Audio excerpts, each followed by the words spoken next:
Hello aspirants to all of you, welcome to Sunrise Academy. और सुबह के 10:30 बज चुके हैं। हम लोग एक बार फिर से लाइव आ चुके हैं। तो जल्दी से एक बार बताइए कि मैं ऑडिबल विजिबल हूं आप लोगों को। जल्दी से एक बार मैसेज करिए और बताइए जरा कमेंट करके।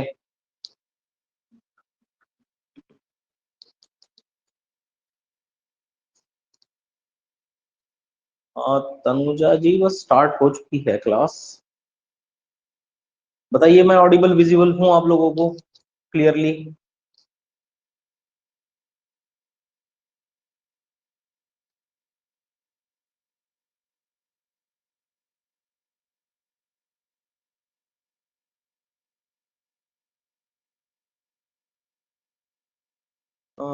Yes sir, you are audible and visible. Okay, ठीक है, स्टार्ट करते हैं। ठीक है, चलिए सेशन को स्टार्ट करते हैं फटाफट से।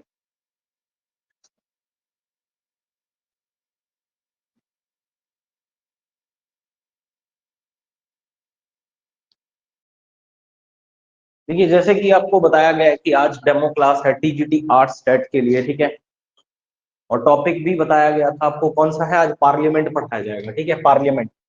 तो पार्लियामेंट और स्टेट लेजिस्लेचर हम लोग साथ साथ पढ़ेंगे। ठीक है, पार्लियामेंट और स्टेट लेजिस्लेचर। उसके बाद इस कोर्स की जो कल से स्टार्ट कर रहे हैं हम लोग, इसकी डिटेल भी मैं आप लोगों को दे दूंगा। ठीक है, चलिए बात करते हैं किस चीज की, पार्लियामेंट की। आज हम बात कर रहे हैं किस चीज की, पार्लियामेंट की।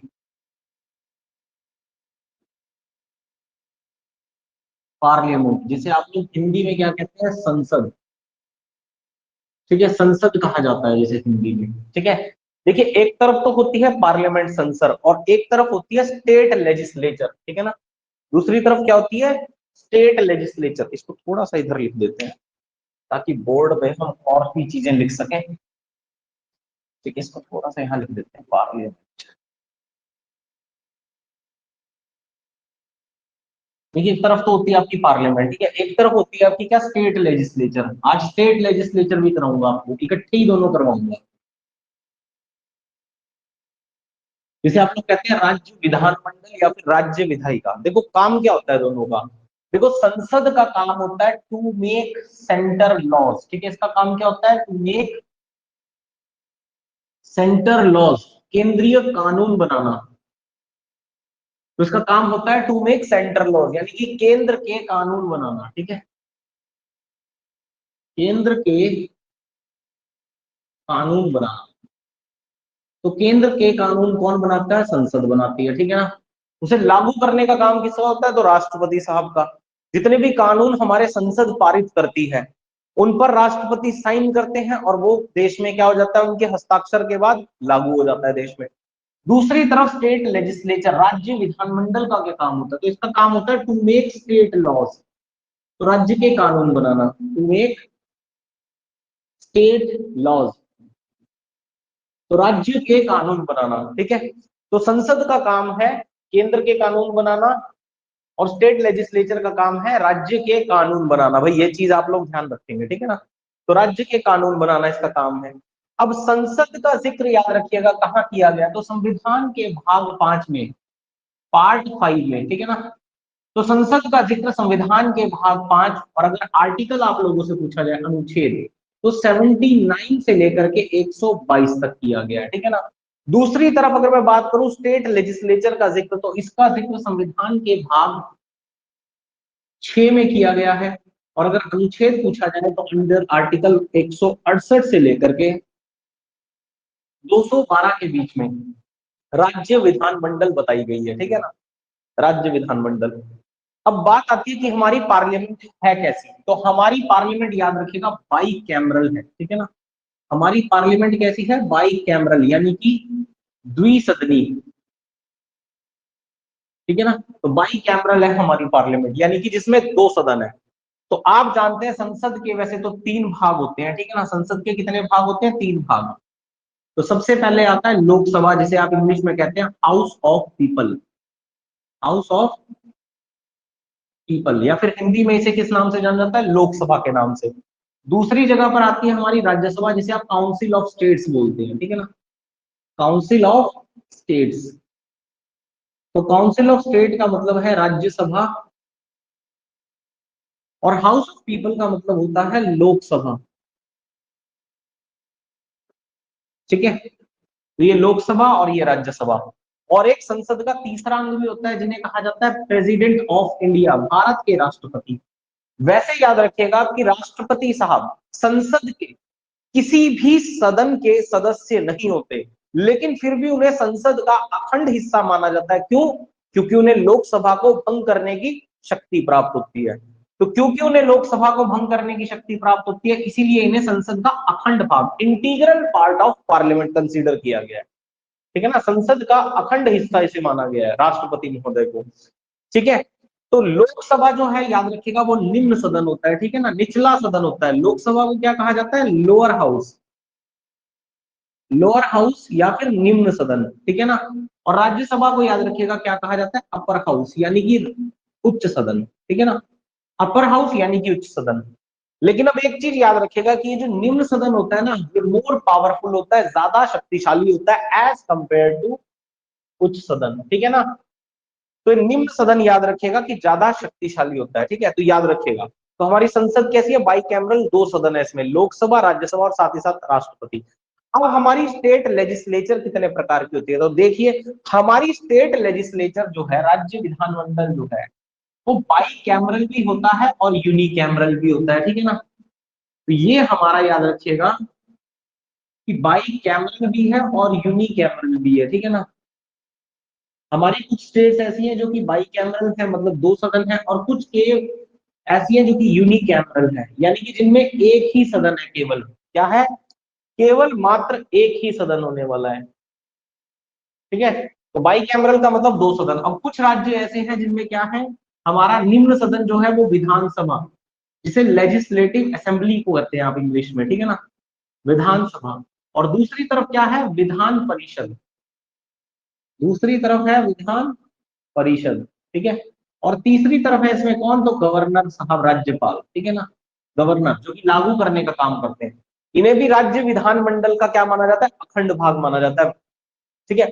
और दूसरी तरफ जो यूनिकैमरल स्टेट्स हैं हमारी, यूनिकैमरल स्टेट्स याद रखिएगा आप लोग कि यूनिकैमरल स्टेट्स ही हैं। इस समय हमारे 22 राज्य जो है वो यूनिकैमरल हैं, ठीक है।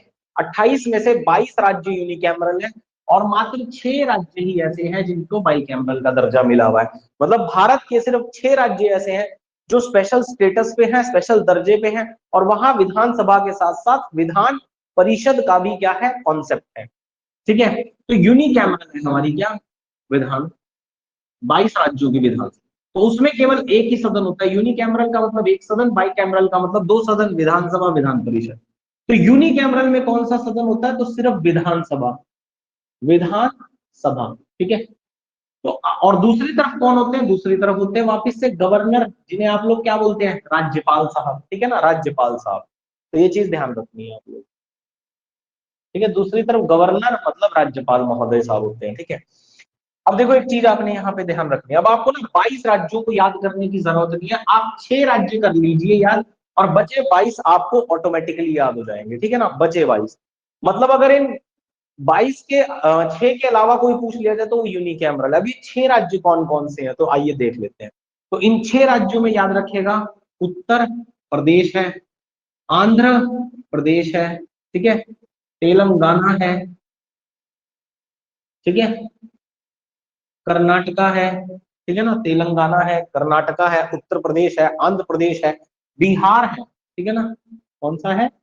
बिहार है, ठीक है। पहले आप जानते हैं जम्मू कश्मीर भी क्या था? एक बाई कैमरल स्टेट था, वहां भी विधानसभा के साथ साथ विधान परिषद थी। 7 स्टेट्स थी पहले ये जो बाई कैमरल थी, लेकिन जब आप जानते हैं कि 1 अक्टूबर 2019 से हमारा जम्मू कश्मीर जो है वो क्या बन चुका है? तो जम्मू कश्मीर जो है केंद्र शासित प्रदेश बन चुका है, तो वहां से विधान परिषद का कंसेप्ट अभी खत्म कर दिया गया है, ठीक है ना। तो यूपी, आंध्र प्रदेश, तेलंगाना, कर्नाटका, बिहार, और एक स्टेट और इसमें कितनी? 1 2 3 4 5, ठीक है, एक स्टेट और है, क्या नाम है? उत्तर प्रदेश, आंध्र प्रदेश, तेलंगाना, बिहार, और एक स्टेट रहेगी भाई, कौन सी? पहले 7 स्टेटें थी ना, जम्मू कश्मीर भी थी इसमें, जम्मू कश्मीर तो हट गई, ठीक है। तो इनके नाम याद रखने हैं आपने, यूपी, बिहार, आंध्र प्रदेश, तेलंगाना, कर्नाटका और महाराष्ट्र। और कौन सी है? महाराष्ट्र, ठीक है, छठी स्टेट। तो छठी स्टेट है कौन सी? महाराष्ट्र। तो ये स्टेट्स हैं, आपको ध्यान रखनी है, ठीक है। इनके अलावा अगर कोई भी स्टेट आपसे पूछ ली जाए तो आप एकदम टिक कर देंगे, वो कैसी स्टेट है? यूनिकैमरल। मतलब आपसे अगर पूछा जाए कि हिमाचल प्रदेश कैसी स्टेट है, तो आप कहेंगे यूनिकैमरल, क्योंकि हिमाचल प्रदेश में केवल और केवल विधानसभा है, विधान परिषद नहीं। आपसे पूछा जाए उत्तराखंड कैसी है, पंजाब कैसी है, हरियाणा कैसी है, केरला कैसी है, तमिलनाडु कैसी है, उड़ीसा कैसी है, वेस्ट बंगाल कैसी है, सिक्किम कैसी है, में, ठीक है ना। तो ये कोई भी आपसे स्टेट पूछ ली जाए, असम कैसी है, ठीक है ना, तो आप क्या जवाब देंगे? तो आप कहेंगे यूनिकैमरल है, क्योंकि वहां पे एक ही सदन है, ठीक है ना। तो इन 6 राज्यों को छोड़ करके बाकी जितनी भी स्टेट है वहां केवल एक ही सदन है। कौन सा सदन है? विधानसभा, जिसे निचला सदन भी कहा जाता है, ठीक है ना। निचला सदन, निम्न सदन, याद रखिएगा।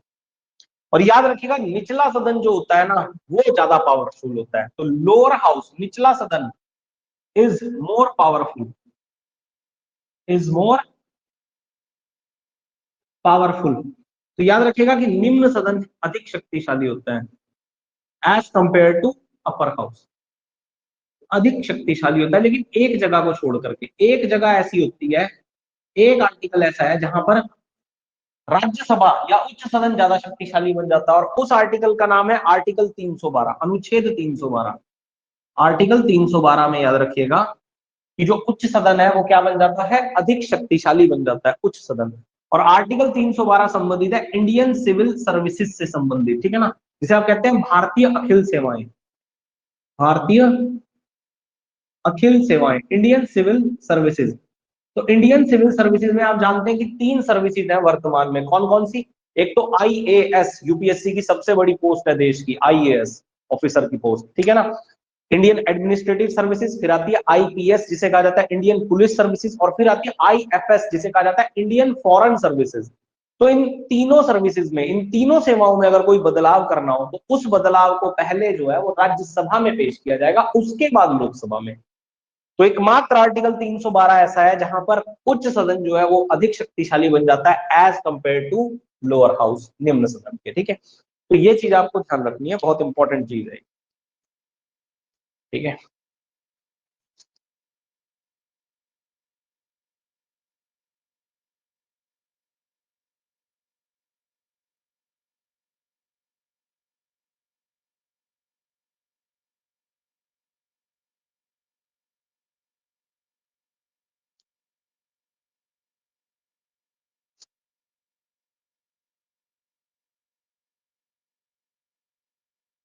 तो ये चीज आप लोगों को समझ में आ गई होगी अभी कि स्टेट लेजिस्लेचर और पार्लियामेंट में दोनों में क्या क्या डिफरेंस है, ठीक है।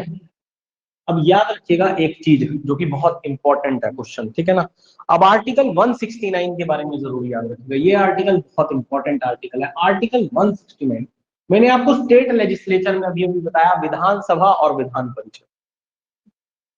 तो याद रखिएगा विधान परिषद, विधान परिषद,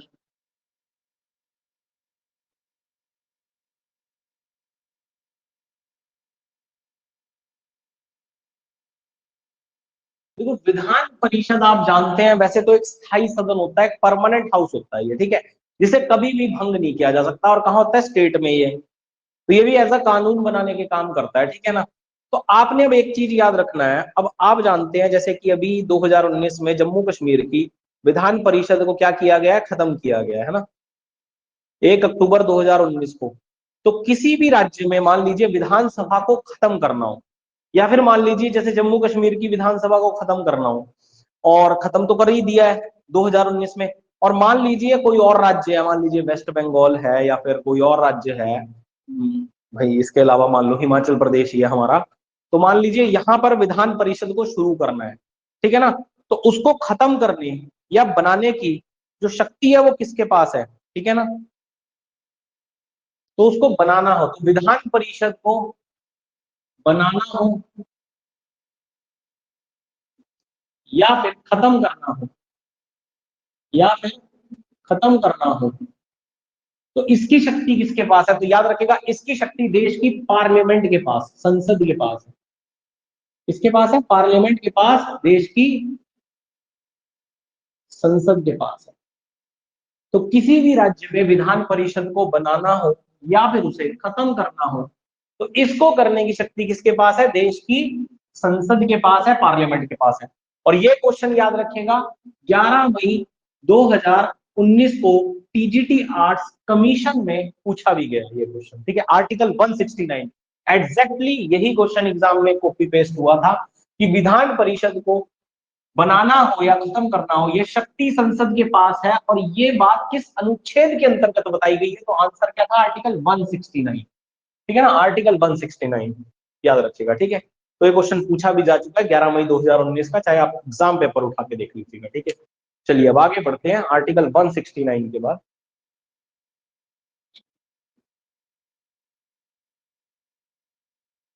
अब फटाफट से अपनी नोटबुक लीजिए, और मैक्सिमम जो क्वेश्चंस बनेंगे अब यहीं से बनेंगे, ठीक है, आपके संसद को लेकर के। तो सबसे पहले आएगा आपका क्या, सीरियल नंबर। सबसे पहली चीज आएगी आपका क्या, सीरियल नंबर। यहां पर सीरियल नंबर के बाद फिर आपका क्या आएगा, फिर आपका आएगा लोकसभा, ठीक है। फिर आपका आएगा राज्यसभा,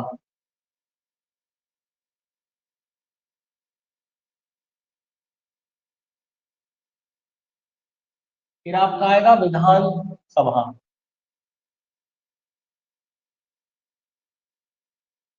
और फिर लास्ट में आएगा आपका क्या, विधान परिषद।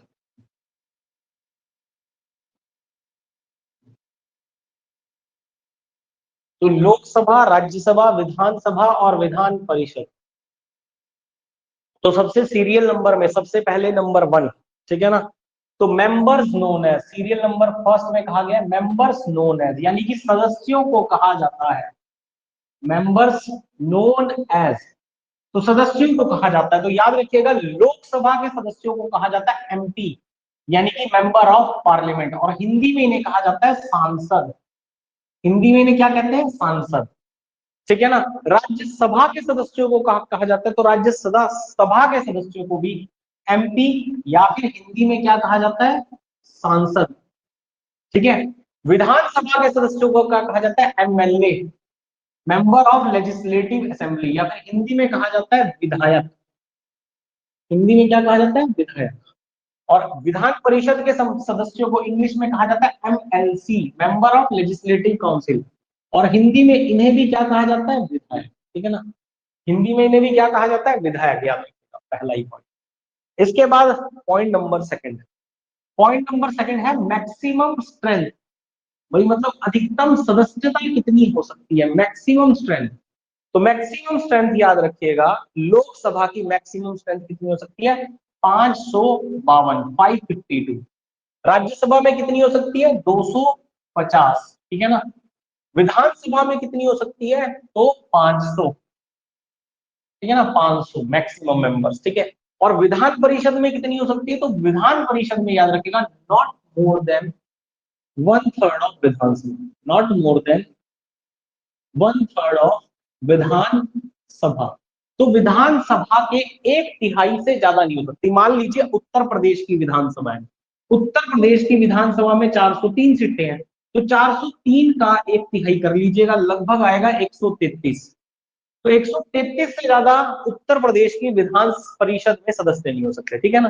तो विधानसभा का जो भी आकार रहेगा उसके 1/3 से ज्यादा नहीं हो सकता, ठीक है ना। तो विधानसभा के 1/3 से ज्यादा सदस्य याद रखिएगा कि विधान परिषद में नहीं हो सकते, ठीक है ना। तो विधान परिषद में जो सदस्य होंगे उसके अकॉर्डिंग याद रखिएगा कि मेंबर्स होंगे, ठीक है ना।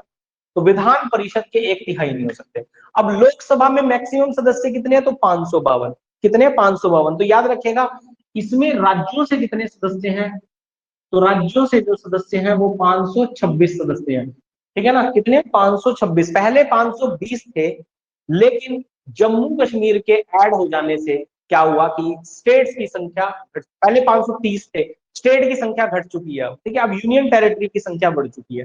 तो पहले स्टेट 530 थी, लेकिन 4 सीटें जम्मू कश्मीर की कम हो चुकी है यहाँ पे, और यूनियन टेरिटरी की 20 सीटें थी, तो यूनियन टेरिटरी की बढ़ चुकी है, क्योंकि जम्मू कश्मीर यूनियन टेरिटरी बन चुका है। तो यहाँ 20 थी, यहाँ 24 हो चुकी है, और यहाँ पे 530 थी, यहाँ पे घट के कितनी हो चुकी है, 526 हो चुकी है वर्तमान में, जम्मू कश्मीर के क्या बनने से, एक यूनियन टेरिटरी, केंद्र शासित प्रदेश बनने के लिए, ठीक है ना। और 2 सीटें नॉमिनेशन की है, यानी कि मनोनीत की है। 2 सीटें क्या है, मनोनीत की जाती है। तो टोटल कितनी होगी, 552, 526, 24, 550 और 2 552, ठीक है ना। अच्छा, राज्यसभा में कितने मेंबर्स हैं, तो 250 मेंबर। अब यहाँ पे स्टेट की कितनी सीटें हैं, तो स्टेट की याद रखिएगा, राज्य की सीटें हैं 230, 230 सीट्स जो है यहाँ पर किसकी है, राज्य की, ठीक है। इसके अलावा केंद्र शासित प्रदेशों की कितनी है, तो यूनियन टेरिटरी की है कितनी सीटें, तो याद रखिएगा 8 सीटें। 8 सीटें यहाँ पर किसकी है, केंद्र शासित प्रदेश की। तो किस किस केंद्र शासित प्रदेश की है, तो याद रखिएगा 4 तो जम्मू कश्मीर की है, जेके की, ठीक है ना। 3 याद रखिएगा दिल्ली की है, और 1 याद रखिएगा पुडुचेरी की है, ठीक है ना। 1 पुडुचेरी की है, ठीक है। और आप कहेंगे कि सर राज्यों की सभा में केंद्र शासित प्रदेश क्या कर रहा है, तो मैं आपको बता दूं, हमारे देश में 3 केंद्र शासित प्रदेश ऐसे हैं जहां पर विधान, जहां पर मतलब कि जो कि केंद्र शासित प्रदेश है लेकिन फिर भी वो राज्य के स्पेशल क्या है, दर्जे पर है। जैसे कि क्या, जैसे कि जैसे कि आपका लिखा हुआ है जम्मू कश्मीर, दिल्ली और पुडुचेरी, ठीक है ना। तो जम्मू कश्मीर, दिल्ली और पुडुचेरी ये 3 केंद्र शासित प्रदेश होकर भी राज्य के स्पेशल स्टेटस पे हैं, और इसीलिए यहाँ पर विधानसभा है, और इसीलिए यहाँ पर भी मुख्यमंत्री, आपको पता है दिल्ली में भी मुख्यमंत्री अरविंद केजरीवाल, मतलब वहां भी क्या है, विधानसभा है। तो वो केंद्र शासित प्रदेश होकर भी एक स्टेट के स्पेशल दर्जे पे हैं, तो इसलिए इन तीनों को भी यहाँ पे जगह दी गई है, ठीक है। राज्यों की सभा में इन 3 केंद्र शासित प्रदेशों की भी जगह दी गई है। इसके बाद 12 सीटें नॉमिनेटेड की हैं, मनोनीत की हैं। अब इन 12 सीटों में कौन कौन है, तो आप जानते ही हैं। अब ये जो नॉमिनेशन की सीट होती है ना, मनोनीत वाली जो सीटें होती हैं, तो ये लोग कभी भी इलेक्शन लड़के नहीं आए होते, बल्कि ये लोग जो है ना, इनको किसी खास वजह से जो है बनाया जाता है। जैसे कि सचिन तेंदुलकर हैं, तो बहुत बड़े आप जानते हैं क्रिकेटर हैं, तो इसलिए उन्हें मनोनीत मेंबर बना दिया गया गवर्नमेंट ऑफ इंडिया की तरफ से, ठीक है ना, सरकार की तरफ से, राष्ट्रपति महोदय की तरफ से, ठीक है। सचिन तेंदुलकर हैं, मैरी कॉम है, बॉक्सर हैं जो, ठीक है ना। इसके अलावा मणिशंकर अय्यर हैं, अनुवागा हैं, केटीएस तुलसी हैं, सुप्रीम कोर्ट के प्रीवियस चीफ जस्टिस हैं जिनका नाम रंजन गोगोई है, वो भी इस समय राज्यसभा के मनोनीत सदस्य हैं, ठीक है। तो इन्हें राष्ट्रपति मनोनीत करते हैं, कला, साहित्य, समाज सेवा वगैरह के क्षेत्रों से, अलग अलग क्षेत्रों से, ठीक है ना। तो 12 सदस्य हैं, तो टोटल हो गए 250 मेंबर्स, ठीक है ना। इसके अलावा बात की जाए विधान सभा के, देखो विधानसभा में कितने सदस्य हैं, तो 500 मैक्सिमम है। अब मिनिमम कितने हैं, मिनिमम 60 है, मिनिमम 60 है, मैक्सिमम कितने हैं, 500 हो सकते हैं। लेकिन एक्सेप्शन है, याद रखिएगा, एक्सेप्शन है।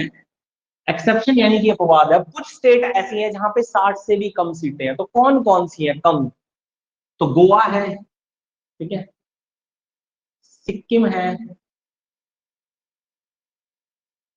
मिजोरम है, और पुडुचेरी है, ठीक है ना। और कौन सी है, पुडुचेरी। तो गोवा, सिक्किम, मिजोरम और पुडुचेरी, ये 4 राज्य ऐसे हैं जहां पर 60 से भी, 60 से भी कम सीट्स हैं, ठीक है ना। तो 60 से भी याद रखिएगा क्या है, यहाँ पर कम सीटें हैं, ठीक है ना। तो गोवा, सिक्किम, मिजोरम और पुडुचेरी, ठीक है ना। वैसे याद रखिएगा पुडुचेरी में कितनी है, 30 सीटें हैं, सिक्किम में कितनी है, 32 सीटें हैं, ठीक है ना, 32 सीटें हैं। तो राज्यों में तो सबसे छोटी सिक्किम है, ठीक है ना, और ओवरऑल सबसे छोटी पुडुचेरी है, क्योंकि पुडुचेरी क्या है, एक केंद्र शासित प्रदेश है। तो ओवरऑल अगर आपसे पूछा जाए निम्न में से किसकी सबसे छोटी विधानसभा है, और पुडुचेरी ऑप्शन में है, तब तो लगा देंगे, ठीक। लेकिन अगर आपसे पूछा जाए कि राज्यों में सबसे छोटी विधानसभा किसकी है, और पुडुचेरी और सिक्किम दोनों ऑप्शन में मिल रहे हैं, तो देखो क्योंकि सिक्किम राज्य है, पुडुचेरी राज्य नहीं है, पुडुचेरी केंद्र शासित प्रदेश है, तो आप वहां टिक क्या करेंगे, सिक्किम करेंगे। तो राज्यों में सबसे छोटी सिक्किम की विधानसभा है, और ओवरऑल सबसे छोटी जो है वो पुडुचेरी की, ठीक है ना, ओवरऑल पुडुचेरी की, ठीक है, याद रखें। और विधान परिषद में आपको जानते हैं कि 1/3 से क्या नहीं होने चाहिए, ज्यादा नहीं होने चाहिए विधानसभा में। और मिनिमम कितने होने चाहिए, तो मिनिमम 40 मेंबर होने होने चाहिए। यहाँ पर भी एक विवाद था, जम्मू कश्मीर, जम्मू कश्मीर में 40 से भी कम मेंबर थे, कितने थे, 36 मेंबर थे यहाँ की विधान परिषद में। लेकिन अभी 2019 से, 1 अक्टूबर 2019 से जम्मू कश्मीर जो है एक राज्य रहा ही नहीं है, और यहाँ पर आप जानते हैं विधान परिषद भी खत्म की जा चुकी है। तो अभी तो यहाँ पे कोई अपवाद नहीं है, ठीक है ना। तो अभी यहाँ पर कोई भी अपवाद नहीं रहा, तो ध्यान रखिएगा, ठीक है। चलिए अगले पॉइंट की तरफ चलते हैं, तीसरे पॉइंट की तरफ। अब तीसरा पॉइंट है प्रेजेंट स्ट्रेंथ। अब वर्तमान जो है, अब ये तो मैक्सिमम की बात की थी, अधिकतम कितने सदस्य हो सकते हैं। अब तीसरी बात करते हैं प्रेजेंट स्ट्रेंथ, वर्तमान जो यहाँ के स्ट्रेंथ है, सदस्य हैं, कितने लोग हैं वर्तमान में सदस्य? तो अभी मात्र 545 मेंबर्स हैं यहाँ के। कितने हैं? 545 सदस्य। अब आप कहेंगे सर 7 सीटें कहाँ की खाली है? तो मैं आपको बता दूं 545 में से 7 सीटें जो है वो केंद्र शासित प्रदेशों की खाली है, क्योंकि केंद्र शासित प्रदेशों के कुछ एरिया इतने दूर दराज के, इतने बैकवर्ड एरिया बन जाते हैं, वहां जनसंख्या भी बहुत ज्यादा निवास नहीं करती, तो वहां पे इलेक्शन करवाना सरकार को थोड़ा मुश्किल हो जाता है, ठीक है ना। तो 545 सीटें, 7 सीटें जो कम है वो केंद्र शासित प्रदेशों की कम है, ठीक है। राज्यसभा की कितनी सीटें है? तो राज्यसभा की वर्तमान सदस्यता है 245। अब आप कहेंगे कि सर 5 सीटें कहाँ की कम है? तो 5 सीटें जो है वो नॉमिनेशन की कम है, तो नॉमिनेट मेंबर अभी सिर्फ 7 ही है, ठीक है, याद रखिए। समझिए बात को।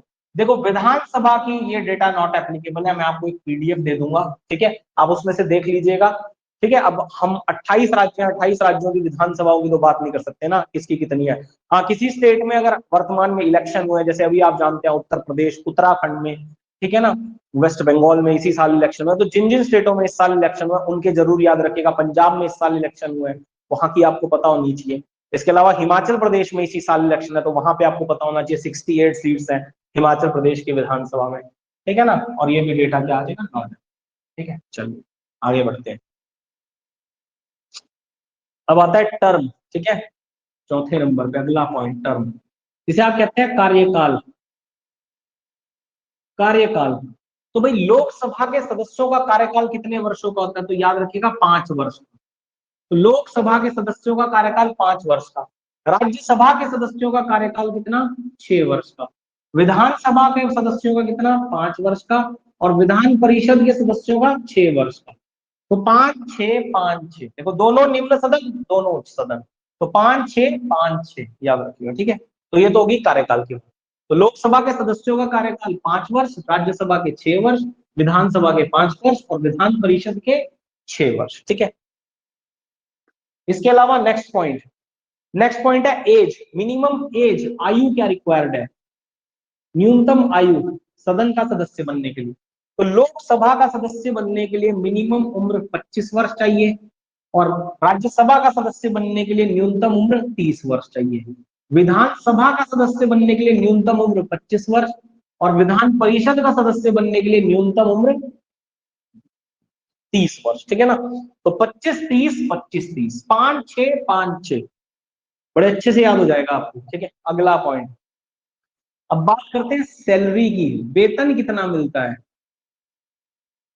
वेतन कितना मिलता है? तो देखिए लोकसभा के सदस्यों को मिलता है वेतन 1 लाख रुपए प्रति माह। वैसे तो कम था, ये अभी पिछले 2 साल में बढ़ के हुआ है 1 लाख रुपए प्रति माह। और इसके अलावा प्लस 2000 रुपए प्रतिदिन के भत्ते भी मिलते हैं, पर डे के प्रतिदिन के भत्ते भी मिलते हैं। इसके अलावा भी बहुत सारे भत्ते मिलते हैं इन्हें, कॉलिंग करने के लिए इन्हें 15,000 रुपए मासिक वेतन मिलता है। इसके अलावा यात्रा के लिए अलग वेतन मिलता है, तो बहुत सारी चीजें और भी हैं इसमें। अलोवेंसेस बहुत सारे हैं, भत्ते बहुत सारे मिलेंगे आपको यहाँ पे, ठीक है। चलिए राज्यसभा के सदस्यों को क्या मिलेगा? तो सेम एज लोकसभा, तो जो यहाँ लिखा हुआ है ऐसा कॉपी पेस्ट कर दीजिए, सेम एज लोकसभा, तो लोकसभा के जैसा ही। विधानसभा के सदस्यों को वेतन कितना मिलता है? तो देखिए ये डेटा नॉट एप्लीकेबल है, कहीं 30,000 भी है, कहीं 40,000 भी है, कहीं 50,000 भी है, कहीं 1 लाख भी है, कहीं 2 लाख भी है। तेलंगाना जाएंगे तो भैया 4 लाख रुपए भी है, ठीक है। स्टेट टू स्टेट डिपेंड करता है, ठीक है। तो स्टेट टू स्टेट डिपेंड करता है विधानसभा और विधान परिषद, क्योंकि हर बंदा अपने आप तय करता है। संसद के सदस्यों की सैलरी वेतन कौन तय करता है? तो संसद के सदस्य खुद ही तय करते हैं अपनी सैलरी, और वो कहते हैं ना अपने आप ही अपनी सैलरी रख ली। तो इन्हें, इन लोगों को अपने आप ही अपनी सैलरी रखने का अधिकार है, ठीक है। चलिए आ जाइए नेक्स्ट पॉइंट पे, तो 7th पॉइंट पे। अब है हेड, अध्यक्ष कौन होता है? हेड, तो आप जानते हैं कि लोकसभा का अध्यक्ष जो है वो लोकसभा स्पीकर होता है। कौन होता है? तो लोकसभा स्पीकर होता है लोकसभा का अध्यक्ष, ठीक है ना। राज्यसभा का सदस्य कौन, अध्यक्ष कौन होता है? तो वाइस प्रेसिडेंट, जिसे आप बोलते हैं उपराष्ट्रपति, ठीक है। तो उपराष्ट्रपति राज्यसभा के क्या होते हैं? अध्यक्ष होते हैं। विधानसभा के अध्यक्ष कौन होते हैं? तो विधानसभा स्पीकर, ठीक है ना, ठीक है। और विधान परिषद का कौन होता है? तो चेयरमैन, विधान परिषद का अध्यक्ष विधान परिषद का चेयरमैन होता है, ठीक है ना। कौन होता है? चेयरमैन, ठीक है, ध्यान रखिएगा कौन होता है? चेयरमैन। अब नेक्स्ट पॉइंट, 8वां पॉइंट। अब एक चीज और यहाँ पे याद रखिएगा, इसी पॉइंट में 7वें पॉइंट में हेड को लेकर के आपने एक चीज और याद रखनी है।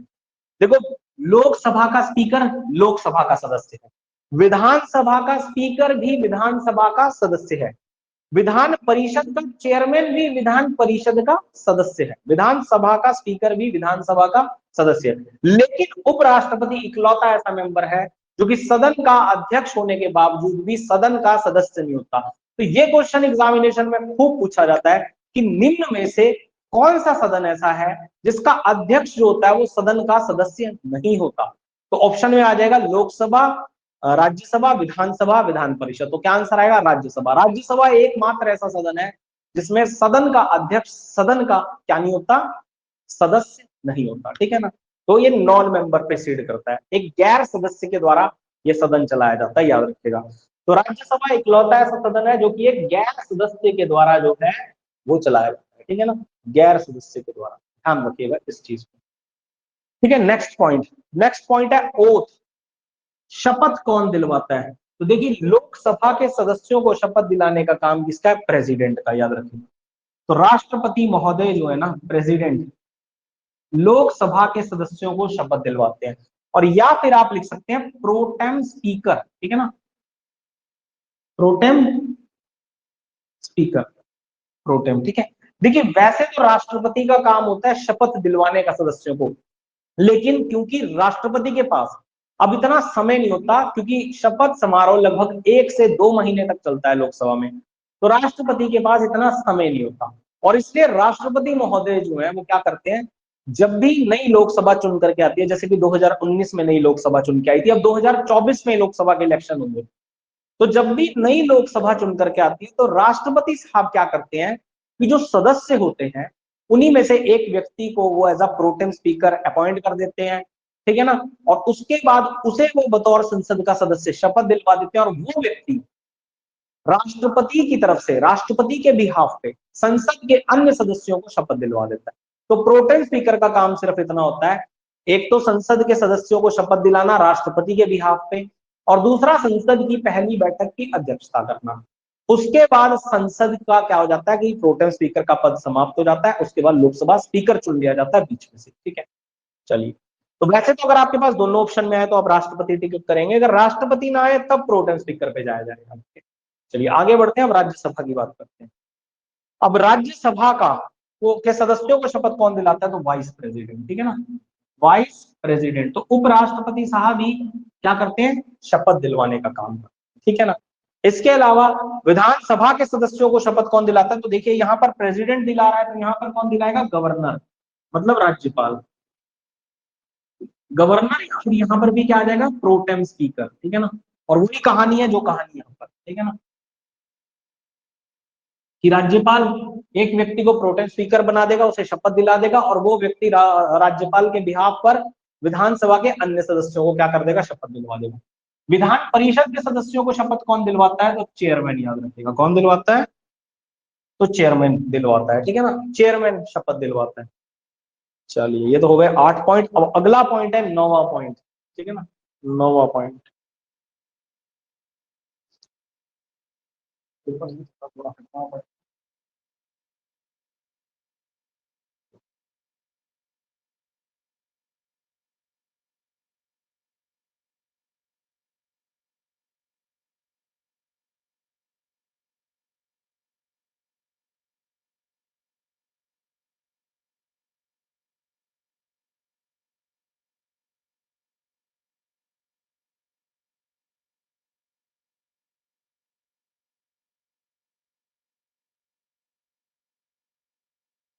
चलिए आ जाइए।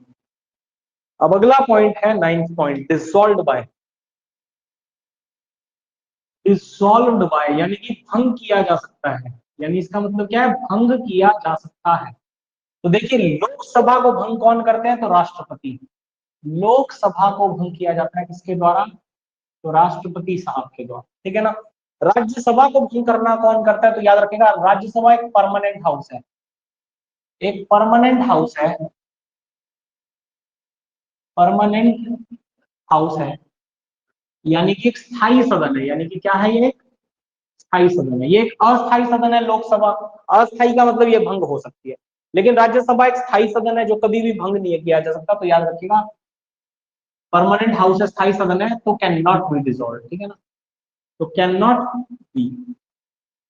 विधानसभा याद रखिएगा कौन भंग करता है, तो गवर्नर यानी कि राज्यपाल साहब, गवर्नर यानी कि राज्यपाल साहब।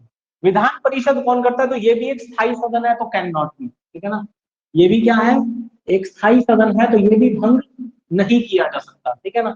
तो स्थायी सदन होने की वजह से ना तो राज्यसभा भंग होती है और ना ही विधान परिषद भंग होती है, क्योंकि दोनों स्थायी सदन है। और ये दोनों क्या है, अस्थायी सदन है, टेम्परेरी हाउस है, इसलिए इसे राष्ट्रपति और इसे राज्यपाल क्या कर सकता है, भंग कर सकता है, ठीक है ना, भंग कर सकता है, याद रखिएगा, ठीक है। तो 9th पॉइंट था, ये भी बहुत इंपॉर्टेंट है। इसके बाद याद रखिएगा रिजाइन, इस्तीफा। इसके बाद अगला पॉइंट आता है रिजाइन का, 10वां पॉइंट, रिजाइन, इस्तीफा किसे दिया जाता है, तो लोकसभा के सदस्य अपना इस्तीफा सौंपते हैं, याद रखिएगा लोकसभा स्पीकर को, इसको सौंपते हैं लोकसभा स्पीकर को सौंपते हैं। और जबकि लोकसभा स्पीकर अपना इस्तीफा किसको सौंपता है, तो डिप्टी स्पीकर को, उपाध्यक्ष को लोकसभा के, ठीक है, ये चीज याद रखिएगा। तो सदस्य लोकसभा स्पीकर को सौंपते हैं और लोकसभा स्पीकर अगर आपसे पूछ लिया जाए तो वो डिप्टी स्पीकर को सौंपता है, ठीक है ना, उपाध्यक्ष को सौंपता है। राज्यसभा के सदस्य किसको सौंपते हैं, तो उपराष्ट्रपति को अपना इस्तीफा, उपराष्ट्रपति को। और उपराष्ट्रपति किसको सौंपता है, तो राष्ट्रपति को सौंपता है। उपराष्ट्रपति अपना इस्तीफा किसको देता है, राष्ट्रपति को देता है। ये क्वेश्चन भी 11 मई 2019 को टीजीटी आर्ट्स कमीशन के अंदर पूछा जाता है कि उपराष्ट्रपति अपना इस्तीफा किसे सौंपता है, तो राष्ट्रपति को। आधे से ज्यादा स्टूडेंट इस क्वेश्चन में टिक करके आए थे chief justice of Supreme Court, हालांकि chief justice of Supreme Court नहीं ऐसा करते, ठीक है ना। और राष्ट्रपति भी अपना इस्तीफा किसको देता है, उपराष्ट्रपति, और उपराष्ट्रपति राष्ट्रपति को देता है, ठीक है। चलिए आ जाइए, विधानसभा के सदस्य किसको इस्तीफा देते हैं, तो ये देते हैं विधानसभा स्पीकर को, ये देते हैं किसको, विधानसभा स्पीकर को, विधानसभा स्पीकर को। और स्पीकर किसे देता है, तो उपाध्यक्ष को, ठीक है ना, डिप्टी स्पीकर को। विधान परिषद के सदस्य किसको वो देते हैं, चेयरमैन को, किसको देते हैं, चेयरमैन को अपना इस्तीफा। और चेयरमैन किसको देता है, वाइस चेयरमैन, ठीक है ना, चेयरमैन किसको देता है, वाइस चेयरमैन। अब लास्ट पॉइंट है 11वां पॉइंट, ठीक है, 11th पॉइंट, 11th पॉइंट है मेंबर्स केम थ्रू, सदस्य आते हैं, कहां से आते हैं सदस्य, तो सदस्य आते हैं, मेंबर्स केम थ्रू, तो सदस्य आते हैं, वही कहां से आते हैं सदस्य, पहले तो रहेगा। तो लोकसभा के सदस्य याद रखिएगा जनता के द्वारा चुने जाते हैं, डायरेक्ट, प्रत्यक्ष रूप से जनता के द्वारा चुने जाते हैं सदस्य, ठीक है ना। तो लोकसभा के सदस्य याद रखिएगा कि जनता के द्वारा चुने जाते हैं, इलेक्टेड बाय पीपल, ठीक है ना। राज्यसभा के किसके द्वारा चुने जाते हैं, तो ये याद रखिएगा विधानसभा के सदस्य द्वारा, विधानसभा के सदस्यों द्वारा। अभी आपको पता होगा ना कि इसी साल अभी जो है, इसी साल आजकल इलेक्शन चल रहा है राज्यसभा का। राज्यसभा में होता क्या है, वैसे तो 6 साल का सदस्यों का कार्यकाल है, लेकिन ऐसी व्यवस्था की गई है कि संसद कभी भी, देखो जब भी कभी मान लीजिए सभी सीटों पर इलेक्शन हो, तो वो सदन क्या होता है, भंग हो जाता है, क्योंकि सभी सीटों पर इलेक्शन है। तो एक नया सदन जो है चुन करके आएगा और वो अलग से कार्यवाही करेगा, सरकार बनेगी नहीं। तो ऐसा तो लोकसभा में होता है, लेकिन राज्यसभा में ऐसा नहीं होता। तो राज्यसभा में व्यवस्था क्या की गई है, राज्यसभा में यह व्यवस्था की गई है कि प्रत्येक 2 वर्ष के बाद जो है क्या होगा, चुनाव होगा। कितने सदस्यों का, 1/3 सदस्यों का, 1/3 सदस्यों का। तो भी 1/3 सदस्यों का इलेक्शन चल रहा है, मतलब 245 सीटें हैं, तो 245 का 1/3 लगा लीजिए आप, कितना होगा, तो लगभग 115 के आसपास, 115, है ना, नहीं नहीं 115 तो ज्यादा हो गया, 8×3 24, लगभग 80 सीटों के आसपास, ठीक है, 1/3, जिसमें हरियाणा में भी चुनाव चल रहे हैं, कई सारी स्टेट्स में चुनाव चल रहे हैं। तो कहने का मतलब है जिस भी राज्य में विधानसभा में जो सरकार होगी उसी के बंदे आएंगे, ठीक है ना। विधानसभा में जिसकी पॉपुलैरिटी होगी वो ही आएंगे। मान लीजिए हिमाचल से राज्यसभा के सदस्यों का चुनाव है। अब हिमाचल प्रदेश में इस समय आप जानते हैं कि 44 एमएलए जो है वो बीजेपी के, और बचे जो है 68 में से वो आम कांग्रेस के हैं, कुछ निर्दलीय हैं, ठीक है। तो ये मान के चलिए कि 44 अब मेजोरिटी में। अब देखो जीतने के लिए किसी भी राज्यसभा के सदस्य को विधानसभा के लोग वोट डाल देंगे, विधानसभा के लोग यानी कि एमएलए वोट डाल देंगे। अब हिमाचल प्रदेश में 68 एमएलए हैं, जीतने वाले को चाहिए 34 + 1, 50% +1, 34 + 1 कितनी, 35 वोट। और रूलिंग पार्टी के पास 44 सीट्स हैं, तो वो आसान से जितवा देंगे किसी भी सदस्य को, है ना। तो कहने का मतलब है कि राज्यसभा में वही मेंबर चुन करके आएंगे, विधानसभा में जिस पार्टी की सरकार होगी उस समय जब इलेक्शन होंगे, ठीक है। विधानसभा के सदस्य कहां से आते हैं, तो एमएलए का इलेक्शन तो आपको पता ही है कि जनता के द्वारा चुना जाता है, ठीक है ना, जनता के द्वारा। तो एमएलए जो है विधानसभा के, वो जनता के द्वारा। और इस साल आप जानते हैं इलेक्शन भी है हिमाचल प्रदेश में विधानसभा के, तो आप लोग और हम लोग ही तो वोट डालेंगे ना हिमाचल प्रदेश में, ठीक है। तो जनता के द्वारा, याद रखिएगा, ठीक है। अच्छा, विधान परिषद के सदस्य कहां से? विधान परिषद को लेकर के भाई साहब बड़ा बवाल। विधान परिषद के सदस्य बहुत अलग अलग जगह से आते हैं। जैसे कि 1/3 सदस्य तो विधानसभा के द्वारा चुने जाते हैं, विधानसभा के द्वारा निर्वाचित होते हैं, ठीक है ना। 1/3 सदस्य विधानसभा के द्वारा। फिर याद रखिएगा 1/3 सदस्य लोकल बॉडीज यानी कि पंचायत और म्यूनिसिपैलिटी के द्वारा। लोकल बॉडीज यानी कि पंचायतों के द्वारा निर्वाचित होते हैं 1/3 सदस्य, याद रखिएगा।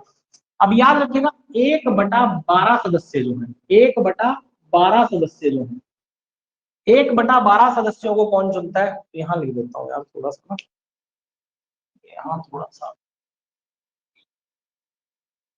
इलास्टिक पॉइंट है क्योंकि इसको ऐसे बंद कर देते हैं।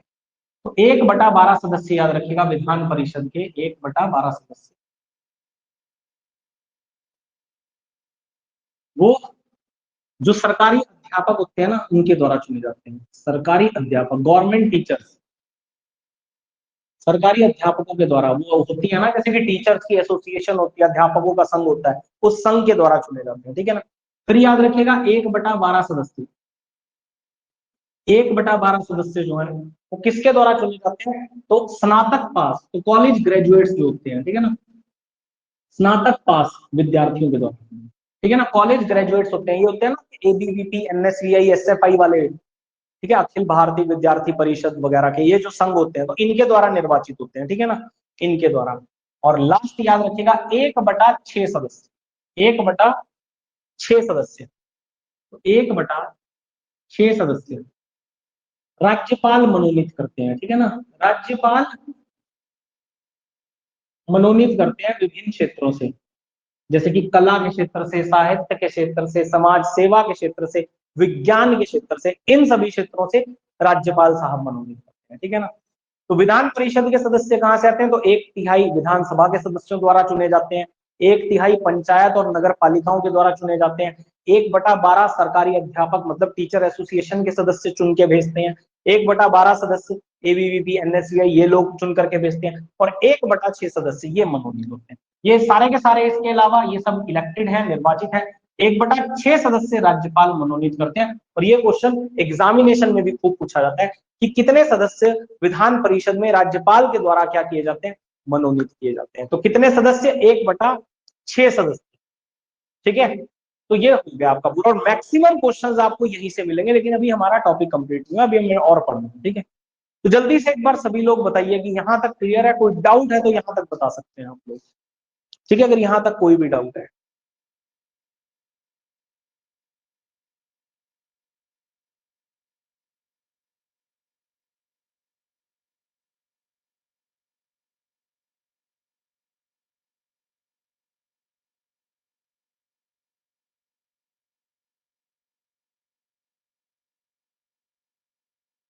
रंजीत जी कह रहे हैं क्लियर है। देखिए, संसद एक ऐसा टॉपिक है कि ये आपको एग्जाम में, टीजीटी कमीशन में तो 2-2 3-3 क्वेश्चन आ जाते हैं इस टॉपिक से। और ऐसा कोई एग्जाम नहीं है जिसमें यहां से क्वेश्चन ना आया, ठीक है, इस टॉपिक से क्वेश्चन ना बने, ऐसा कोई भी एग्जाम नहीं बना जिसमें पॉलिटी का सेक्शन आया और संसद से क्वेश्चन ना बने।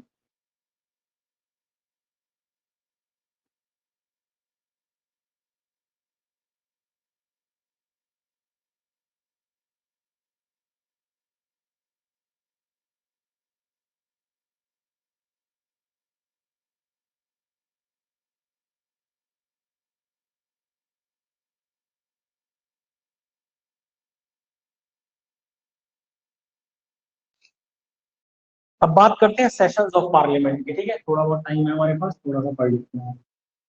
सेशंस ऑफ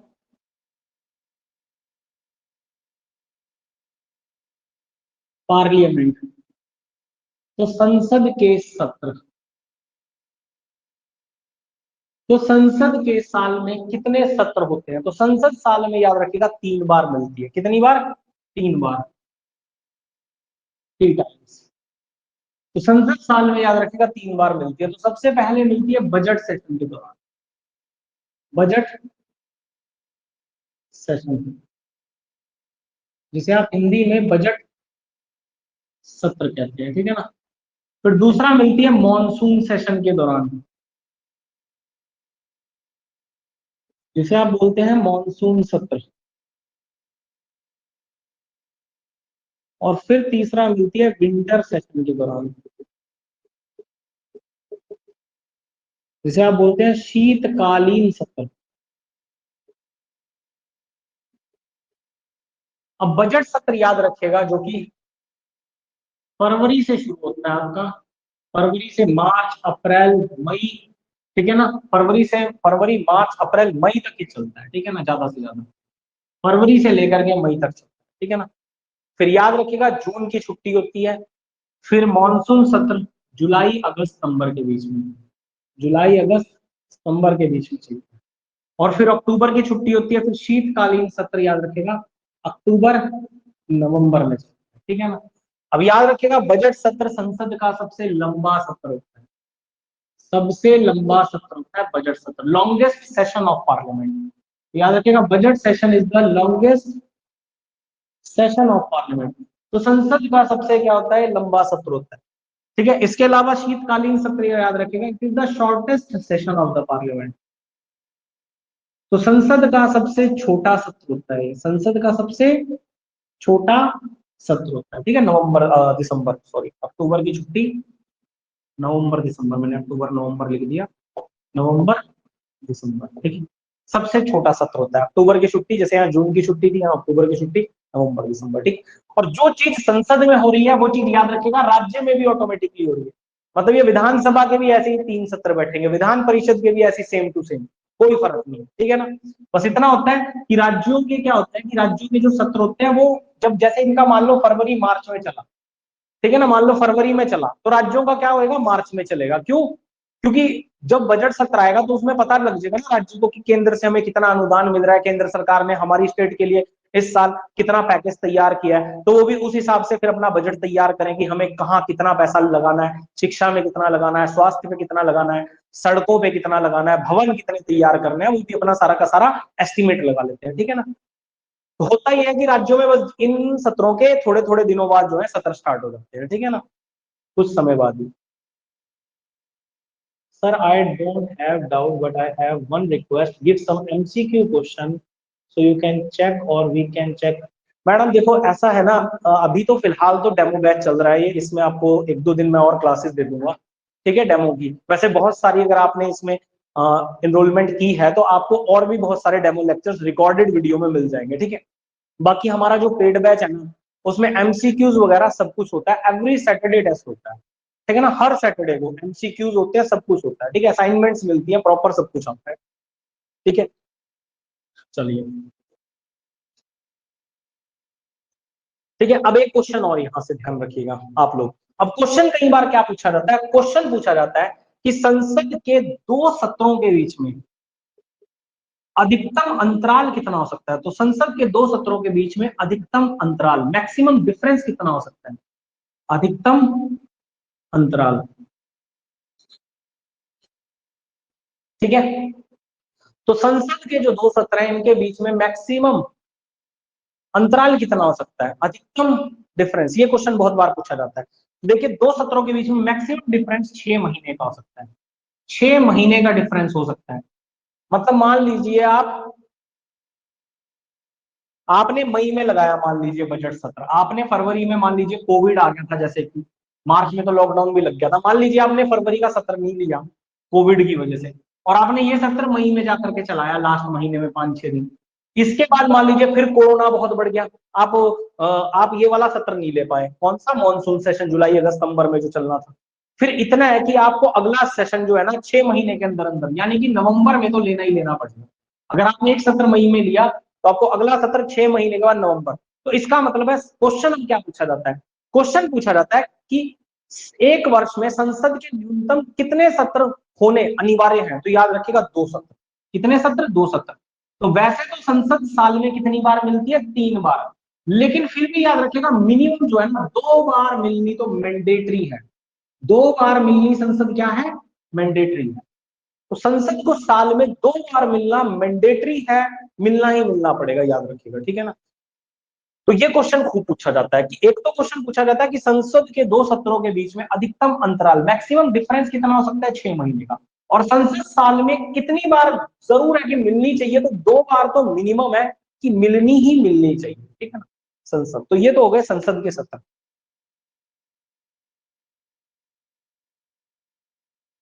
ठीक है, संसद के सत्र।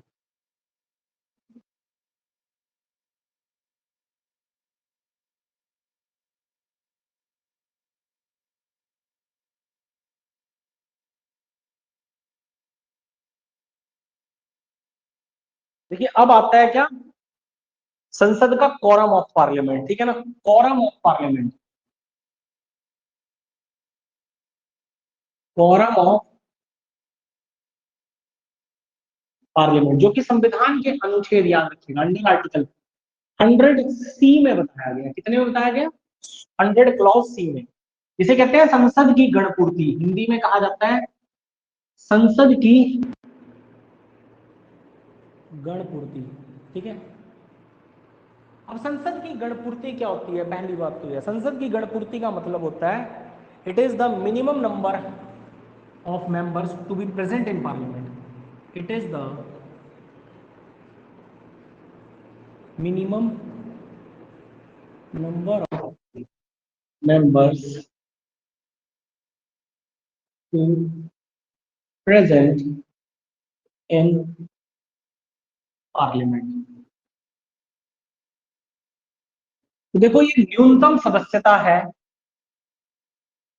तो संसद को चलाने के लिए, याद रखिएगा, संसद को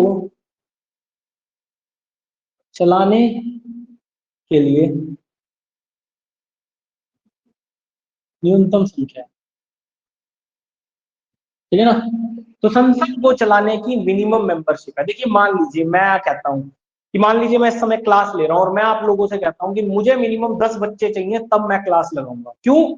क्योंकि मैं कहूंगा भाई मैंने रेंट पे जगह ली हुई है, मेरे को इलेक्ट्रिसिटी का इतना सारा खर्चा आ रहा है, ठीक है, इसके अलावा इंटरनेट कनेक्शन का खर्चा आ रहा है, तो मुझे तो 10 बच्चों से कम में कोई फायदा नहीं है, तो मैं कहता हूँ मिनिमम 10 बच्चों में तो मैं पढ़ाऊंगा। तो ये एक तरह से कॉरम हो गया। तो ऐसे क्योंकि संसद को भी एक दिन का चलाने का खर्चा 5 लाख रुपए तक का आता है, 4 से 5 लाख रुपए। संसद को एक दिन चलाने का खर्चा कितना आता है? 4 से 5 लाख रुपए। तो इसलिए संसद में कहा गया है कि संसद को एक मिनिमम मेंबर चाहिए जिससे संसद की कार्यवाही चलेगी, ठीक है ना। और कितनी है ये सदस्यता? कॉरम कितना है? संसद की गणपूर्ति अगर आपसे पूछी जाए कितनी है, तो याद रखिएगा 1/10, 1/10, ठीक है ना। 1/10 का मतलब क्या होता है? 10%, ठीक है ना, 10%। मतलब लोकसभा की सदस्यता कितनी है? 545। तो 545 का 10% कितना होता है? 55। और राज्यसभा की सदस्यता कितनी है? 245 वर्तमान। तो 245 का कितना होता है? 10%, 25। यानी कि लोकसभा में मिनिमम 25 बंदे उपस्थित हो, 55 सदस्य उपस्थित हो, और राज्यसभा में मिनिमम 25 सदस्य उपस्थित हो, तब जाके संसद की कार्यवाही चलेगी, ठीक है ना। अगर इतने सदस्य नहीं आए तो संसद की उस दिन कार्यवाही नहीं चलेगी। क्यों? क्योंकि संसद को चलाने में भैया बहुत खर्चा आता है, एक दिन का 4 से 5 लाख रुपए। तो ये होता है मिनिमम सदस्य जो किस, तो कितना है आपसे यही क्वेश्चन पूछा जाएगा, संसद की गणपूर्ति कितनी होती है? ऑप्शन में मिल जाएगा आपको 1/5, 1/6, 1/10, 1/12। तो आपका आंसर क्या होगा? 1/10, ठीक है ना। तो संसद का कॉरम कितना है, गणपूर्ति कितनी है? तो याद रखिएगा 1/10 जो है वो संसद की गणपूर्ति है, ठीक है ना, गणपूर्ति। अब एक चीज मैं आपको और करवा देता हूँ यहाँ पे लास्ट, ठीक है।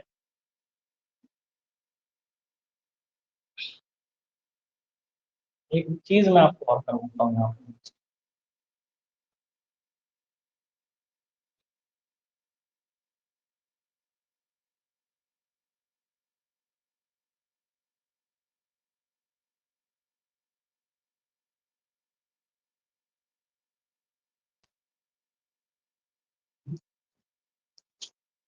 देखो संसद में क्या चलता है? Question hour. संसद में चलता है क्वेश्चन आवर, यानी कि प्रश्न काल। संसद में क्या चलता है? प्रश्न काल। संसद में चलता है, याद रखिएगा, प्रश्नकाल। अब संसद के प्रश्नकाल में याद रखिएगा प्रश्नकाल, जो कि लोकसभा में सुबह 11 से 12 बजे तक चलता है और राज्यसभा में 12 से 1 बजे तक चलता है, ठीक है ना। तो लोकसभा में 11 से 12 और राज्यसभा में 12 से 1, ठीक है। अब बात है कि प्रश्नकाल में कौन कौन से प्रश्न पूछे जाते हैं। तो सबसे पहला क्वेश्चन पूछा जाता है स्टेड क्वेश्चन। सबसे पहला जो क्वेश्चन पूछा जाता है वो है स्टेड क्वेश्चन, जिन्हें हम लोग हिंदी में कहते हैं तारांकित प्रश्न। तारांकित प्रश्न। तारांकित प्रश्न क्या होते हैं? तारांकित प्रश्न उन, देखो प्रश्न काल में क्या होता है, पहले एक चीज भी बता देता हूँ। कोई भी एमपी किसी भी मंत्री से सवाल पूछता है, ठीक है ना। कोई भी एमपी, मतलब कोई भी ऑपोजिशन का एमपी, ठीक है ना, विपक्ष का एमपी क्या करता है, किसी मंत्री से सवाल पूछता है। जैसे मान लो कि राहुल गांधी जी सवाल पूछते हैं अनुराग ठाकुर जी से, एक मंत्री से सवाल पूछ रहे हैं, ठीक है, समझ रहे हैं। या फिर संजय सिंह जी जो कि आम आदमी पार्टी के एमएलए, वो पूछ रहे हैं किससे सवाल, निर्मला सीतारमन जी से। तो इसे प्रश्नकाल के दौरान एक एमपी एक मंत्री से सवाल पूछता है, ठीक है ना। मंत्री आप जानते हैं कि हमेशा रूलिंग पार्टी सत्ता दल का होता है और ये एमपी अपोजिशन का होता है। सत्ता दल का एमपी तो कभी सवाल नहीं पूछता अपनी ही पार्टी से, पता लगा अगली बार टिकट नहीं मिला, समझ रहे बात को। तो अपनी पार्टी में तो सत्ता दल का एमपी तो सवाल उठा नहीं सकता, वरना अगली बार हो सकता है टिकट ही ना मिले। तो स्टेट क्वेश्चन सबसे पहले आते हैं तारांकित प्रश्न, जो कि एक एमपी एक मिनिस्टर से पूछता है। तो तारांकित प्रश्न क्या होते हैं? देखो तारांकित प्रश्न ऐसे प्रश्नों को कहा जाता है जिनका जवाब आपको कैसे देना होता है, ओरल रूप से, यानी कि मौखिक रूप से तुरंत देना होता है। मौखिक रूप से आपने पूछा सदन में खड़े होके कि हमें भैया कोरोना की डेथ की इंफॉर्मेशन दो, कि इस साल कोरोना से कितनी मौतें हुई हैं, और आपसे, और ये क्वेश्चन वो कौन सा क्वेश्चन पूछ रहा है ये एमपी डिसाइड करता है कि मैं तारांकित पूछ रहा हूं, अतारांकित पूछ रहा हूं या फिर शॉर्ट नोटिस पूछ रहा हूं, ठीक है। तो ये कौन पूछता है? एक एमपी पूछता है, याद रखिएगा इस चीज को भी, ठीक है। तो जिसका जवाब मौखिक दिया जाता है तो वो मंत्री को मौखिक तुरंत ही उसका आंसर देना पड़ेगा, और इससे इसके ऊपर पूरक प्रश्न, कॉम्प्लीमेंट्री क्वेश्चन भी पूछे जा सकते हैं। अब आप कहेंगे सर ये कॉम्प्लीमेंट्री क्वेश्चन क्या होते हैं? मान लीजिए मैंने पूछा आपसे, मैं एक एमपी हूं और आप मान लीजिए एक मंत्री हैं। मैंने आपसे पूछा इस साल कोरोना से कितनी मौतें हुई हैं, आपने कहा 10,000 मौतें हुई हैं पूरी भारत में। मैंने कहा आपकी स्वास्थ्य समस्याएं कहाँ थी, आपने क्या काम किया, आपने क्या किया उनके लिए, मतलब एक पूरक प्रश्न भी पूछ लिया मैंने आपसे। तो इसमें पूरक प्रश्न भी पूछे जा सकते हैं, ठीक है, समझिए बात को, चलिए। और एक दिन में मैक्सिमम 20 तारांकित प्रश्न पूछे जा सकते हैं, ठीक है। हालांकि ऐसा क्वेश्चन एग्जामिनेशन में पूछा नहीं जाएगा, वैसे ही बता दूं, एक दिन में 20 तारांकित मैक्सिमम पूछे जा सकते हैं। इसके बाद उपयोग होता है अनस्टेयर्ड क्वेश्चन, जिसे कहते हैं अतारांकित प्रश्न। अनस्टेयर्ड क्वेश्चंस जिसे कहा जाता है अतारांकित प्रश्न।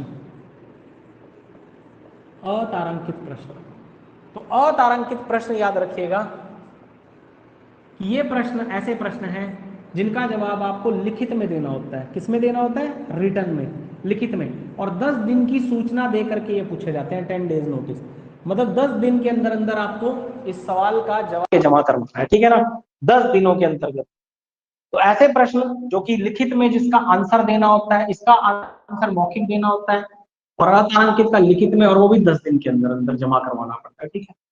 मान लीजिए कि आपसे कोई रिपोर्ट पूछ ली, रिपोर्ट घोटाले की रिपोर्ट तो हमें, ठीक है ना, तो वो तो आप मुंह जुबानी इतनी बड़ी रिपोर्ट नहीं पढ़ सकते, इतना समय भी नहीं होता, तो वो आपको लिखित में देनी होती है, ठीक है। Question number third, question number third होता है शॉर्ट नोटिस क्वेश्चन।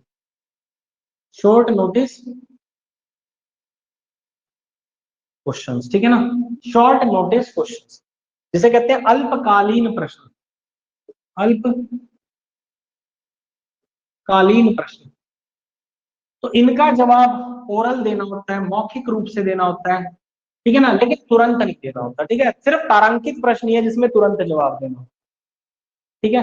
तो शॉर्ट नोटिस में ओरल देना होता है, sorry sorry sorry, short notice में ओरल, ओरल स्टेट में आया ना, ठीक है, नहीं, रिटर्न में ही देना होता है इसका जवाब भी, ठीक। शॉर्ट नोटिस का जवाब भी रिटर्न में देना होता है, सॉरी, रिटर्न में लिखित रूप में देना होता है। और ये याद रखेगा लेस देन 10 डेज, तो 10 दिन का कम की नोटिस दी जाती है, लेस देन 10 डेज। तो इसे 10 दिनों से कम की सूचना दी जाती है, मतलब 1 से लेकर के 9 दिन तक की सूचना। अब वो एमपी की मर्जी है कि वो आपको कितने दिन का टाइम दे रहा है इस आंसर का जवाब देने के लिए, ठीक है। और इनमें से कोई भी क्वेश्चन पूछना है तो वो एमपी डिसाइड करेगा कि मैं तारांकित पूछूंगा, अतारांकित पूछूंगा या फिर शॉर्ट नोटिस पूछूंगा, ठीक है ना। क्या पूछूंगा? शॉर्ट नोटिस पूछूंगा, तो याद रखना, ठीक है। तो ये प्रश्नकाल चलता है और प्रश्नकाल के दौरान ये याद रखेगा कि 3 प्रकार के प्रश्न पूछे जाते हैं, ठीक है ना। तो प्रश्न काल के दौरान याद रखिएगा कितने प्रकार के प्रश्न पूछे जाते हैं, 3 प्रकार के प्रश्न, ठीक, 3 प्रकार के। तो बस आज यहीं तक पढ़ेंगे हम लोग, ठीक है, आज इस चैप्टर को यहीं तक पढ़ेंगे, ठीक है। बाकी देखिए मैं कल से जो है ना टीजीटी आर्ट्स टेट का बैच जो है वो स्टार्ट कर रहा हूँ, क्योंकि टेट में ज्यादा टाइम तो रहने की, आपको पता है 7 या 8 अगस्त को आपका पेपर है ना, तो बस जून बचा है, जुलाई बचा है थोड़ा सा, तो मैक्सिमम आपके पास 45 दिन बचे हैं, मुश्किल से 45 डेज, 45 डेज बचे हैं, ठीक है। तो इसमें मैं आपको कोशिश करूंगा कि पूरा कोर्स कंप्लीट कराऊं टेट का, ठीक है ना, टीईटी का, टीचर्स एलिजिबिलिटी टेस्ट। ये कोर्स जो स्टार्ट हो रहा है आज से ही, ठीक है, ये टेट का कोर्स है, ठीक है। कोई कमीशन का लेना चाहता है, कमीशन का अलग है, अभी सिर्फ टेट का है ये, ठीक है। कमीशन में भी चल रहे हैं कमीशन के बैचेस, अगर आप उसमें एनरोलमेंट करवाना चाहते हैं तो उसका अलग है सिस्टम, ठीक है। अभी सिर्फ टेट का ये 45 से 50 दिन का बैच है, क्योंकि इतना ही समय हमारे पास बचा है, और इसमें हमें सारे सब्जेक्ट करने हैं, पूरी जीएस करनी है, जीके करनी है, ठीक है ना, साथ ही साथ इंग्लिश करनी है और साइकोलॉजी करनी है, ठीक है ना।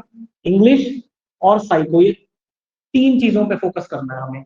और आप जानते हैं कि 90 क्वेश्चन जीएस के आएंगे, 30 क्वेश्चन इंग्लिश के आएंगे और 30 ही क्वेश्चन आपके साइकोलॉजी के आएंगे, ठीक है। कहने का मतलब है, और आपको देखो अगर आप SC ST कैटेगरी से बिलोंग करते हैं, SC ST या ओबीसी से बिलोंग करते हैं, तब आपको पासिंग मार्क्स 82 चाहिए, और अगर आप जनरल कैटेगरी को बिलोंग करते हैं तो आपको 90 मार्क्स चाहिए इस पेपर में पास होने के लिए। कहने का मतलब है कुछ भी करके ना, आप बिना जीके के इस पेपर को क्रैक नहीं कर सकते, ठीक है ना, बिना जीके के, जैसे आज हम पार्लियामेंट पढ़ रहे हैं। तो आपको सारा कोर्स कंप्लीट कराया जाएगा 45 से 50 दिनों में, जिसमें इंग्लिश साइको जीके आपको सारे सब्जेक्ट कराए जाएंगे, और पूरी गारंटी रहेगी इस बैच की कि आपको बैच सफलता दिलाने के लिए मतलब मैंडेट, मतलब वो होगा पूरा का पूरा सहायक रहेगा ये आपको सफलता दिलाने के लिए ये बैच, ठीक है ना, सफलता के लिए, ठीक है। More than 100 of more than 100 plus question आपको इसी बैच में से आएंगे पढ़ाएंगे, ठीक है ना, ये बात है पूरा का पूरा, कि 100 से ज्यादा प्रश्न आपको इसी बैच से मिलेंगे, मतलब आपको पासिंग मार्क्स आराम से इस बैच से मिल जाएंगे अगर आप लोग अच्छे से पढ़ के जाएंगे, ठीक है ना। वैसे तो 120-30 प्लस भी आ जाते हैं मार्क्स, लेकिन समय कम है, इस वजह से लेकर के मात्र 50 दिन में ही हमें क्रैक करना है, तो सिर्फ अभी क्रैक करने के बारे में ही सोचा जा सकता है कि इस पेपर को क्रैक कैसे किया जाए, ठीक है। तो बस इतना ही रहेगा आपका, ठीक है। तो 45 डेज का या 50 डेज का बैच है, ठीक है। और अगर आप लोग लेना चाहते हैं तो कॉल कर सकते हैं मुझे इस नंबर पे, ठीक है, कॉल कर सकते हैं, मैसेज कर सकते हैं, 7018566717, ठीक है। आज की डिटेल्स यही है। चलिए कल मिलते हैं 10:30 बजे, कल भी एक डेमो और ले लेंगे, ठीक है, तो परसों से इसको रेगुलर बैच की तरह स्टार्ट कर देंगे, ठीक है।